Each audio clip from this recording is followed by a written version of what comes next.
My name is Phillip Boutte. I am a co-founder and creative director of 9B Collective Studio, which is the first Black-owned concept art studio with primarily BIPOC artists, with my other co-founders, Michael Wandy and Aldous Hodge.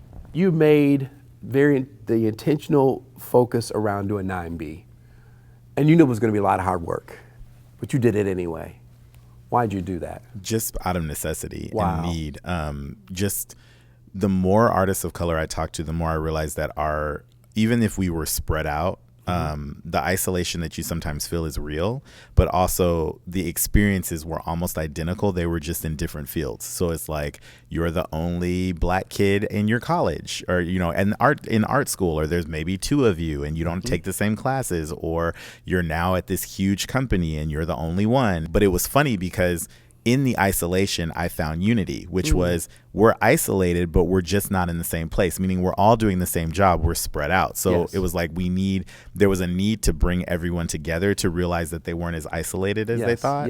But then also there was the need to go back and mentor and talk to schools to create new artists to where that number increases, right? So it's like, hey, don't give up on this, stay with it, and then there'll be more of us, later. So there was that, along with just trying to make sure, everyone wants to at least at some point try to create an experience for younger people that, where things are better. So I was like, I don't want people to continue to have this issue. I think very much so traveling and moving around and coming to places like Grand Rapids has helped me to also be more actionable myself. And so I've always said, I'm not the friend that you can complain to like for 6 months or to a year about the same thing. And then I don't try to help you fix it, right? 9B was formed to solve a problem first. And like anything that comes after that is great, but it was never for monetary gain or for us to up our profile. It was like, hey, there's an issue here. Let's see if we can solve it. The goal would be to where at some point 9B will switch over to do original IP or creating, the things we want to see.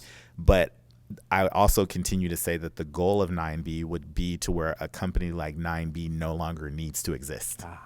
That would be the ultimate goal for it. So it's like this weird kind of Inception thing. I get it. A thing within a thing, where it just keeps progressing and it kind of fills the need of fixing the community as need be and making sure that we all have a place. I think seeing genuine, true cultural stories where they're not watered down or filtered to be what do they say, like marketable to everyone. I think that what that does is it limits all of our ability to learn and empathize with other people. So I'm just like, I like seeing a genuine take, because then you can actually appreciate cultures for who they are. And then the biggest thing for me has, again, been empathy, which is all of us should be able to empathize with people that don't look like us or don't have to sound like us or don't come from our cultural background. If we're able to do that, everything is a lot easier. Curiosity, I think, is also great because it helps drive you forward and you keep questioning things and you keep learning.